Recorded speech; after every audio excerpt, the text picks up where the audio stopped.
আসসালামু আলাইকুম এভরিওয়ান, সকলকে স্বাগত জানাচ্ছি ডে 4 এর ভোকাবুলারি চ্যালেঞ্জে। আমরা নিশ্চয়ই অলরেডি জানি প্লেলিস্টে আমরা 30 ডেজ ভোক্যাব চ্যালেঞ্জ শুরু করেছি। আজকে ডে 4 এ সকলকে স্বাগতম জানাই এবং আপনারা সবাই যারা বিশেষ করে বিসিএস প্রিপারেশন নিচ্ছেন, বিজেএস, শিক্ষক নিবন্ধন পরীক্ষা অথবা যে কোনো কম্পিটিটিভ এক্সাম, ব্যাংক জবস এবং সাথে ঢাকা ইউনিভার্সিটি অ্যাডমিশন বা যে কোনো ইউনিভার্সিটি অ্যাডমিশন নিচ্ছেন, তারা ইংরেজির ভোকাবুলারি অংশে অনেক ভয় পান। সেজন্যই মূলত আমাদের এই প্রয়াস। ওকে, ডে 4 এ আমরা দেখবো যে আমরা প্রথমে শুরু করব প্রিপোজিশন গুলো দিয়ে। আমরা এর আগে 3 দিনে বেশ কিছু প্রিপারেশন শিখেছি, অ্যাপ্রোপ্রিয়েট প্রিপোজিশন। আজকে আমরা জানবো আরো কিছু, ঠিক আছে। অ্যাটেন্ড টু, অ্যাটেন্ড টু যে কোনো জায়গায় অ্যাটেন্ড করা বলতে ওখানে উপস্থিত থাকা বোঝায়, বাট অ্যাটেন্ড টু যখন আমি বোঝাবো তখন আমি সব সময় বোঝাবো মনোযোগ দেওয়া, ঠিক আছে। We can attend to our lesson.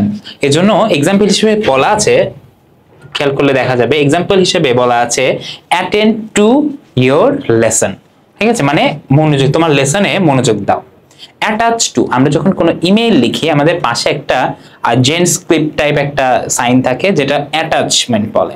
Attach to, photos have been attach to your email, মানে কি তোমার ইমেলের সাথে ছবিগুলো জুড়ে দেওয়া হয়েছে। এই অ্যাটাচ টু অর্থও জুড়ে দেওয়া, মানে সাথে জুড়ে দেওয়া। অ্যাটাচ দিস স্লিপ, এই স্লিপটা অ্যাটাচ করো টু দ্য লেটার, চিঠির সাথে, ঠিক আছে। সো এটা আমাদের মনে রাখতে হবে। অ্যাটেন্ড অন, ঠিক আছে, সেবা করা।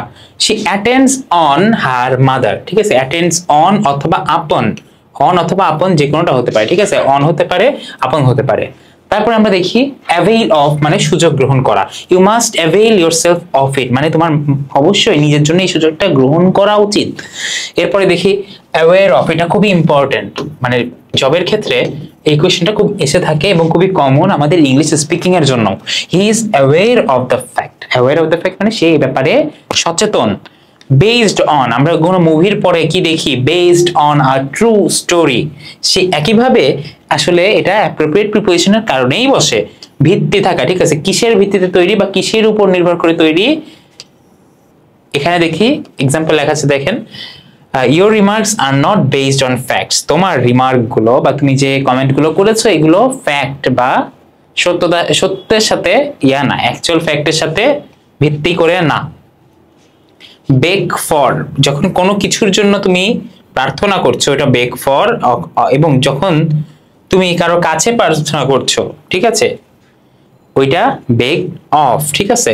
একটু খেয়াল করেন, দেখেন he begged me for the favour, ঠিক আছে। কেন বেগ করেছিল? ফর দ্য ফেভার, কিসের জন্য? ওই থিংটা হলো for. He begged the favour of me, ঠিক আছে, কার কাছে? Of me. বিলিভ ইন, কোনো কিছুতে বিশ্বাস করা। ধরো আমি বলবো যে আই বিলিভ ইন অনলি আল্লাহ, এই যে ইন, বিলিভ ইন বিশ্বাস করা। I do not believe in his honesty, এই বিলিভের সাথে সবসময় ইন বসে। এরপর বিলং টু, কোনো কিছু অধিকারে থাকা। ধরো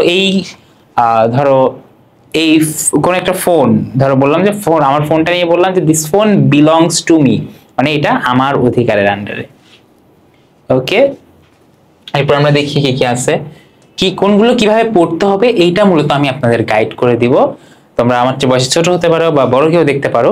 এখানে ব্যাপার হলো আমি এই শীটটা আপনাদের সবাইকে কমেন্টে দিয়ে দেবো। ওকে, কমেন্টে এই শীটটা ফ্রেশ একটা শীট পেয়ে যাবা। ভিডিওটা দেখতে হবে কোনটা কিভাবে পড়তে হবে বা এক্সট্রা কোনো ইনফরমেশন যদি বলি, এজন্য আমি চেষ্টা করবো যতটা সম্ভব কম লেন্থ রাখা যায়, যেহেতু 30টা ভিডিও থাকবে এখানে। ওকে, গ্রুপ ভার্বস আমরা দেখি। কল থেকে কলের কত রকম অর্থ, ঠিক আছে, এবং কোনগুলো ইম্পর্টেন্ট। কল অ্যাট, ঠিক আছে, কোনো জায়গায় you will call at my office soon, ঠিক আছে। এখন কল অ্যাট এটা অত ইম্পর্টেন্ট না, কম। কল ফর, চাওয়া, the situation calls for drastic action, এটা খুব ইম্পর্টেন্ট। কল ইন, ডেকে আনা, এটা important. Call in, call for. Call off, প্রত্যাহার করা, এটা খুব ইম্পর্টেন্ট। কোনো কিছু প্রত্যাহার করা বা লিভ করা বা একদম ত্যাগ করা। The opposition called of the strike, বা তুলে নিল, ঠিক আছে, এই জিনিসটা হলো কল অফ। কল অন মানে দেখা কর, হি কলড অন মি স্টাডি। এখানে কল অ্যাট, কল অন একই রকম ব্যবহার। কল আউট, কল আউট মানে ডাকা, চিৎকার করা। The child began to call out for help, মানে সে জোরে জোরে চিৎকার করে চাওয়া শুরু করলো, এটা হলো কল আউট। তারপর আমরা দেখতে পাচ্ছি কল আপ, কল আপের ক্ষেত্রে স্মরণ করা, এবং দেখারও। Okay, I called up his address মানে মনে করলাম অন দ্য কম্পিউটার, মানে সার্চড, বেসিক্যালি সার্চড, এখানে সার্চড বোঝাচ্ছে কম্পিউটারে। তারপরে নিচে কিছু দেখতে পাচ্ছি আমাদের রেগুলার ভোকাবুলারি, অ্যান্টোনিম, সিনোনিম এবং অর্থ। আচ্ছা, এখানে অর্থ আসলে বোঝানোর কিছু নাই। অ্যালাভিয়েট মানে যে কোনো কিছু তীব্রতা কমে যাওয়া, অ্যাম্বিগাস মানে ব্যর্থবোধক, মানে ইকুইভোকাল, দেখো মানে বেসিক্যালি অস্পষ্ট, ঠিক আছে, মানে অস্পষ্ট, এটা একটু কঠিন ভাষায় লেখা আছে। অ্যান্টোনিমে দেখলে বুঝবে যে ডেফিনিট, ক্লিয়ার মানে নির্দিষ্ট বা ক্লিয়ার, মানে কি এটা অর্থ আসলে অস্পষ্ট। অ্যামেলিওরেট মানে উন্নতি হওয়া, এখানে সিনোনিম আছে ইমপ্রুভ, গেট বেটার, এবং অ্যান্টোনিম আছে অবনতি হওয়ার, কি ডিটেরিওরেট অথবা ওয়ার্সেন, ঠিক আছে। এরকম সবগুলোই আমরা পড়ে নিব। অ্যান্টাগনিস্ট, আমরা কোনো গল্পের অ্যান্টাগনিস্ট মানে জানি যে নেগেটিভ চরিত্রটা, শত্রু। অ্যান্টাগনিস্ট এর সিনোনিম কি কি? অ্যাডভার্সারি, অপোনেন্ট, এবং অ্যান্টোনিম কি হতে পারে? অ্যালাই বা ফ্রেন্ড, প্রোটাগনিস্ট, এই টাইপ। ওকে, আমরা অবশ্যই ভোকাবুলারি আইটেমটা এগোতে থাকবো রেগুলারলি, ঠিক আছে। প্রতিদিনের ডেইলি চ্যালেঞ্জের প্রতিদিনের পড়াটা অবশ্যই ভোকাবুলারিটা, বিশেষ করে সিনোনিম, অ্যান্টোনিম আমরা ডেইলি শেষ করে ফেলবো। ওকে, এই ডেইলি চ্যালেঞ্জটা কিন্তু মূলত এই উদ্দেশ্যেই, প্রতিটা ইউনিভার্সিটির অ্যাডমিশন এবং যে কোনো ব্যাংক জব বা সরকারি জবের প্রিপারেশনের জন্য ভোকাবুলারিটা খুবই আটকায় মানুষের। সো ডেইলি চ্যালেঞ্জের উদ্দেশ্য এটা যে ডেইলি যে পড়াগুলো দেওয়া হচ্ছে শীটে, এইগুলো অবশ্যই ডেইলি শেষ করে ফেলতে হবে। এবং যেহেতু অনেকেই যারা ভিডিও দেখছো, তোমরা অনেকেই থাকবা যারা ঢাকা ইউনিভার্সিটি বা মানবিক এই বিভাগ থেকে ইউনিভার্সিটি অ্যাডমিশনের জন্য আসো, তোমাদের জন্য একটা বিষয় আমি বলতে চাই, সেটা হলো অন্বেষণের পক্ষ থেকে আমরা বেসিক্যালি মানবিক এবং বিভাগ পরিবর্তন নিয়ে কাজ করি ইউনিভার্সিটি অ্যাডমিশনের। এক্ষেত্রে আমাদের সবচেয়ে ইউনিক এবং সবচেয়ে এক্সক্লুসিভ কোর্সের সম্পর্কে তোমাদের কিছু জানাতে চাই, সেটা হলো ভার্সিটি বি জয়। মূলত বি বলতে মানবিক এবং বিভাগ পরিবর্তন বোঝাচ্ছে, এবং ভার্সিটি বলতে প্রতিটা ভার্সিটি বোঝাচ্ছে। অর্থাৎ শুধুমাত্র ঢাবি না, এক কোর্সেই তোমার যেন জয় হয় প্রতিটি ভার্সিটি, এটাই আমাদের মূল লক্ষ্য। এবং এইটা নিয়ে অন্বেষণের একদম বেস্ট টিচার্স প্যানেল কিন্তু তোমরা পেয়ে যাচ্ছ। বাংলার জন্য বেস্ট টিচার তোমরা ঋষা আপুকে নিশ্চয়ই চিনো, ইংরেজির জন্য আমি এবং মইনুল ভাই থাকবো, জিকের জন্য সাদি ভাই থাকবে, এবং তোমাদের আকাশ ভাইয়া থাকবে। সো হোপফুলি এই কোর্সটা হতে যাচ্ছে তোমাদের জন্য অন্যতম বেস্ট একটা কোর্স। আমাদের যদি চিনে থাকো, তুমি অবশ্যই জানো যে আমাদের কোর্সের কোয়ালিটিটা কেমন হবে। ওকে, আমরা এখন চলে যাব আমাদের বেসিক্যালি আমাদের পড়ায়। আমরা বললাম যে এটা শেষ করে রাখতে হবে। তারপর দেখি ইডিয়ামস এন্ড ফ্রেজ, এর মধ্যে সবগুলোই প্রায় ইম্পর্টেন্ট। আচ্ছা, এটা ফ্রেজ, ঠিক আছে, টাইমের মধ্যে আসা। আমি যে কোনো কিছু যখন বললো ইন টাইমের মধ্যে আসা, ঠিক আছে, এটা হলো ঠিক সময়ের মধ্যে, here is the station in time. তারপরে ইন অর্ডার টু মানে বেসিক্যালি কি জানো? টু মানে জন্য, উদ্দেশ্যে। He came here in order to meet my brother. আমি যদি এখানে ইন অর্ডার না লিখতাম তাও একই থাকতো, he came here to meet my brother, বুঝছো? তারপরে দেখো ইন লিউ অফ মানে পরিবর্তে, মানে ইনস্টেড অফ বা এবং ইন লিউ অফ একই। তারপরে ইন ব্ল্যাক এন্ড হোয়াইট, এটা খুব important. In black and white মানে লিখিত অবস্থায়, ঠিক আছে, কোনো স্টেটমেন্ট বা কোনো লেখা তুমি পেয়েছো ইন ব্ল্যাক এন্ড হোয়াইট, মানে তুমি এটা হাতে লেখা অবস্থায় পেয়েছো, ঠিক আছে, হাতে লেখা অবস্থায়, ব্ল্যাক এন্ড হোয়াইটে। ইন কোল্ড ব্লাড মানে ঠান্ডা মাথায়, এটাও important. They committed this murder in cold blood, এই খুনটা করছে কোল্ড ব্লাডে। ইন ফোর্স মানে বলবৎ মানে এখন বর্তমানে রানিং বা ইফেক্টিভ আছে, ঠিক আছে। এবং this law is in force now মানে এই লটা এখন কার্যকর আছে। তারপরে ইন এ নাটশেল মানে কোনো ছোট কিছুর মধ্যে, অর্থাৎ ব্রিফলি, ঠিক আছে, কোনো কিছু তুমি যখন ব্রিফলি বা কম কথায় বোঝাতে চাচ্ছ, তুমি এটা বলতে পারো যে tell me in a nutshell. এই দেখো এখানে বলা আছে tell the story in a nutshell. In a hurry মানে বুঝতে পারতেছো যে এটা তাড়াহুড়ার মধ্যে। ইন দ্য মিন টাইম মানে ইতোমধ্যে, ঠিক আছে, শেষ একটা সময়ের পার্টিকুলার সময়ের কথা বলছো, ইন দ্য মিন টাইম বলতে সে সময়ের মধ্যে। ইন ওয়ান্স টিনস মানে 13 থেকে 19 বছরের মধ্যে, টিনেজ বোঝাচ্ছে, টিনস বলতে টিনেজ বোঝাচ্ছে, এই যে বয়সন্ধির যে সময়টা, এই সময়টার মধ্যে বোঝাচ্ছে। ওকে, এরপরে দেখি আমাদের কি আছে। এরপরে দেখো কিছু স্পেলিং এর মধ্যে অ্যাজমা, ঠিক আছে, খুব ইম্পর্টেন্ট। অ্যাটেন্ডেন্স, অ্যাটর্নি, ব্যারিয়ার, এগুলো খুবই কমন বানান, বাট আমরা ভুল করে থাকি। ব্যাচেলর ভুল করবো না আশা করি, আমরা যারা বিশেষ করে ব্যাচেলর করছি বা ব্যাচেলরের উদ্দেশ্যে পড়াশোনা করছি। তারপরে অ্যাকোয়ারিয়াম, ব্যাংকোয়েট, অ্যাকুইটেন্স, আরবিট্রেটর, অ্যাসেন্ডেন্সি, এটা ঠিক আছে। এবার দেখেন এইগুলো ভালো মতো পড়বো, বাট তবে সবগুলোই আমাদের চর্চা থাকতে হবে।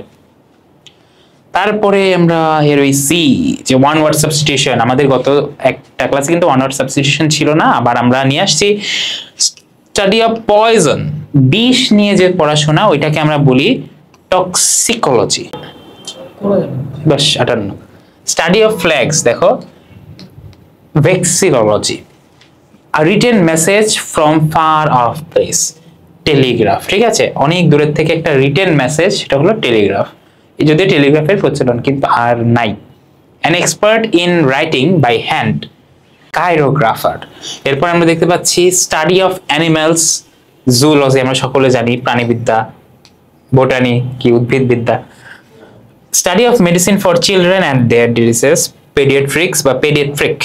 তারপরে আমরা দেখতে পাচ্ছি হু রাইট ডিকশনারিজ, যারা ডিকশনারি লেখে, লেক্সিকোগ্রাফার।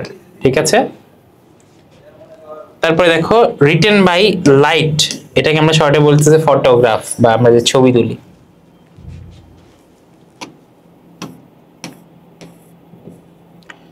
ওকে, প্রভার্বস, প্রভাবের মধ্যে কিছু ইম্পর্টেন্ট কিছু লাগিয়ে দিব। দেখো অহিংসা পরম ধর্ম, তারপরে দেখে শুনে পা বাড়াও, লুক বিফোর ইউ লিভ। তারপরে যেমন বেটা যেমন বাপ তেমনি বেটা, ঠিক আছে, লাইক ফাদার লাইক সান। তারপরে দেখো ঝোপ বুঝে কোপ মারা, এটার কিন্তু বিভিন্ন আছে, এগুলো সবগুলোই আমরা আস্তে আস্তে প্রতিটা মানে সিরিজে পেয়ে যাব। তারপরে বিন্দু বিন্দু জলে সিন্ধু হয়। তারপরে নানা মুনির নানা মত, জোর যার মুল্লুক তার, টাকায় টাকা আনে, বিপদ কখনো একা আসে না। ঠিক আছে, এইগুলো তো ইম্পর্টেন্ট না যে love is blind, love conquers all. ঠিক আছে, এগুলো অত পরীক্ষায় বা ফর্মালি একাডেমিক কোনো পরীক্ষায় ইউজুয়ালি আসে না, তবুও তোমাদের জন্য দেওয়া আছে। এবার অ্যানালজির ক্ষেত্রে আমাদের কিছু ব্যাপার মনে রাখতে হবে।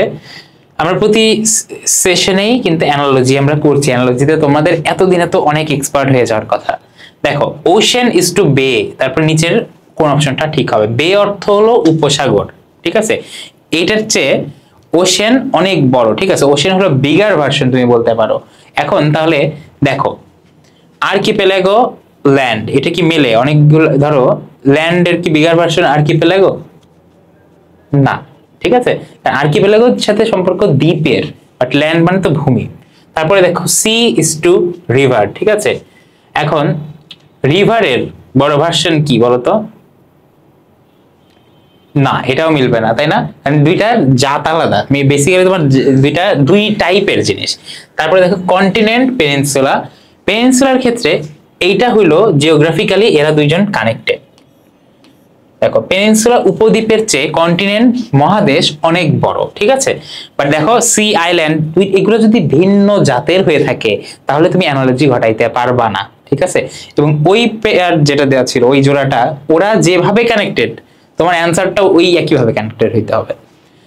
তারপরে দেখো অথর ইজ টু কপিরাইট, তাহলে পেপার ইজ টু মেটাল হবে, বুক ইজ টু ফ্যাক্টরি হবে, প্লট ইজ টু মেশিন হবে, ইনভেন্টর ইজ টু পেটেন্ট হবে, নাকি নোবেল ইজ টু রিওয়ার্ড হবে? অবশ্যই এটা ইনভেন্টর ইজ টু পেটেন্ট হবে, তাই তো?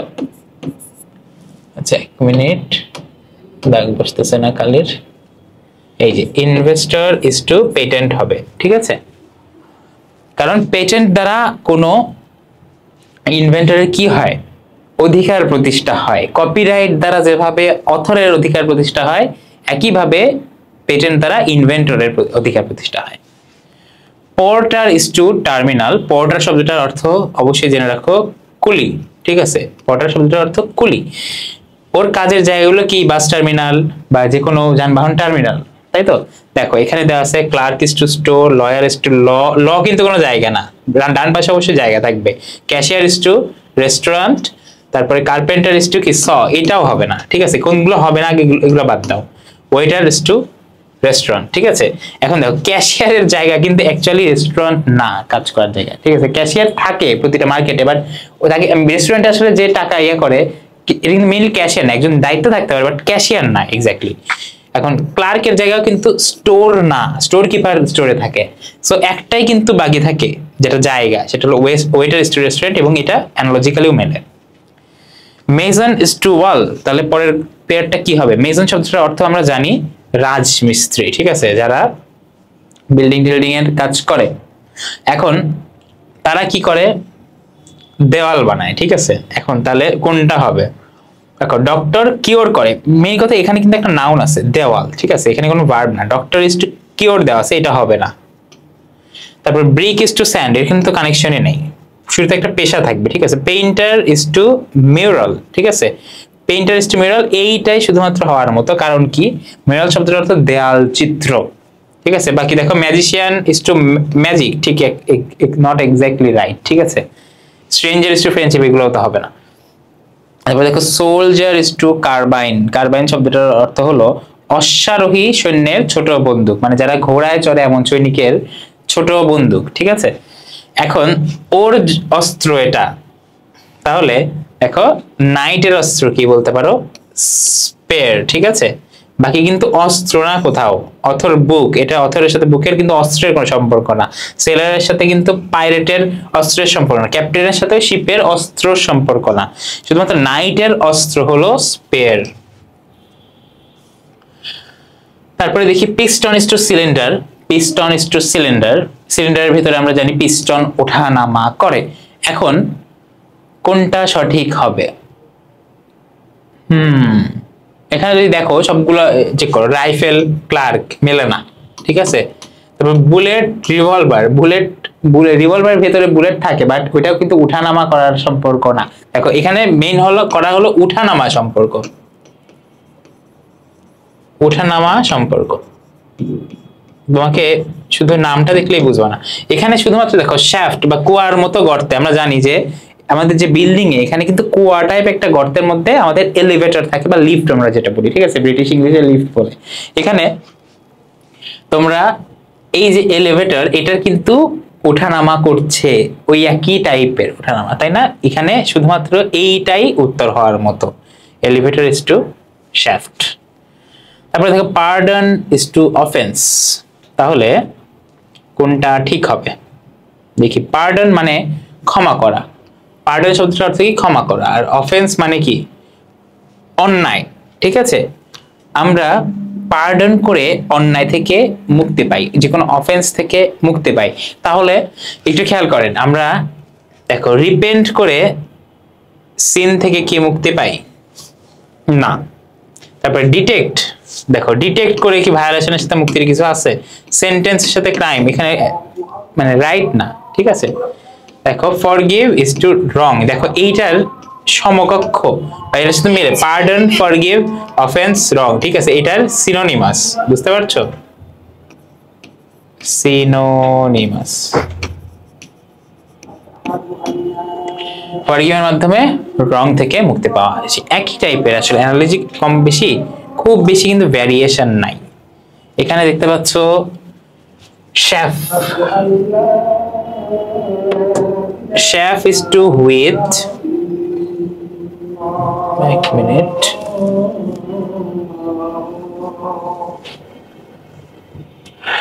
শেফ ইজ টু হুইট, তাহলে বাকিটা কি হবে?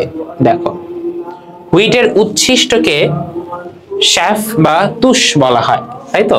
তাহলে ওইটাও কি উৎকৃষ্ট রিলেটেড কিছুই একটা হবে। এখানে একটু খেয়াল করলে বুঝবা যে ড্রেগস জিনিসটা তোমাকে বুঝতে হবে যে ড্রেগস কি, ঠিক আছে। দেখো মোট ইজ টু ডাস্ট মেলে না, হেন এগ উচ্ছিষ্ট সম্পর্ক না, কোনোটাই উচ্ছিষ্ট সম্পর্ক না। ই নাম্বারে যদি খেয়াল করো তাহলে দেখবা যে ড্রেগস বা তলানি, ঠিক আছে, ড্রেগস শব্দটার অর্থ কি? তলানি। এই উইনের যে উচ্ছিষ্ট ওইটাকে ড্রেগস বলা হয়, ওয়াইনের যে বা আমরা যে অ্যালকোহল যেটা, ঠিক আছে, এটার উচ্ছিষ্ট, এটাকে ড্রেগস বলা হয়। সো এইটাই শুধুমাত্র এই উচ্ছিষ্টর দিক থেকে অ্যানালজিক্যালি মিলবে। তারপরে দেখো হেভি ওয়েট, ঠিক আছে, ওয়েট থাকে হেভি জিনিসের, এভাবে মেলাও, ওয়েট থাকে হেভি জিনিসের, তার লেংথ থাকে কি ব্রিফ জিনিসের, ব্যাটেল থাকে গান জিনিসের, না মেলে না, থিক থাকে থিন জিনিসের, এজ থাকে অ্যানশিয়েন্ট জিনিসের, এইটা মেলে, তাই না? এনশিয়েন্ট যে কোনো কিছুর এজ থাকে না, অনেক বেশি এজ থাকে না, এটাই তো কোয়ালিটি। সো বি নাম্বার হবে অ্যান্সার। এভাবে মিলিয়ে মিলিয়ে পড়লে হবে। গুস গ্যান্টার, ঠিক আছে, এই যে রাজহংস রাজহংসী, তাহলে এখানেও জেন্ডার চেঞ্জের ক্ষেত্রে মিলবে। দেখেন খুব ইজিলি আমরা অর্থ যদি জানি, ডাক এবং ব্রেক আমরা জানি, হেন চিকেন কিন্তু এরকম মেলে না, কারণ হেন ফিমেল জেন্ডার, চিকেন কিন্তু কমন জেন্ডার, তাই তো? শিপ ফ্লক মেলে না, ডগ কেনেল মেলে না, হর্স ব্রিডল এটাও মিলে না। সো একমাত্র ডাক ড্রেকের ক্ষেত্রে এই উত্তরটা মিলবে। এই যে আজকের যে শেপটা, আজকে এটা আমি কমেন্ট বক্সে এখনই পিন করে দিচ্ছি, ইনশাল্লাহ আপনারা সবাই এই কমেন্ট বক্সে এটা পেয়ে যাবেন। তবে একটাই শর্ত, রেগুলারলি প্র্যাকটিস করতে হবে এবং অবশ্যই অবশ্যই অ্যান্টোনিম সিনোনিম যেগুলো আছে এইগুলো দিনের পড়া দিনে শেষ করতে হয়। বাকিগুলো অনেক কিছু আমরা বুঝে পড়লেও হয়, প্রভাব পড়তে অত চাপ লাগে না, যেহেতু এগুলো একটু এক্সেপশনাল পড়া, বাট আমরা প্রতিটা জিনিস যেন আমরা বুঝে বুঝে ভালো মতো পড়ি। হোপফুলি আমাদের এই প্রয়াস 30 ডেজ ভোক্যাব চ্যালেঞ্জ সফল হবে। সবাই ভালো থাকবেন, সুস্থ থাকবেন, দেখা হবে পরের কোনো একটা ভিডিওতে।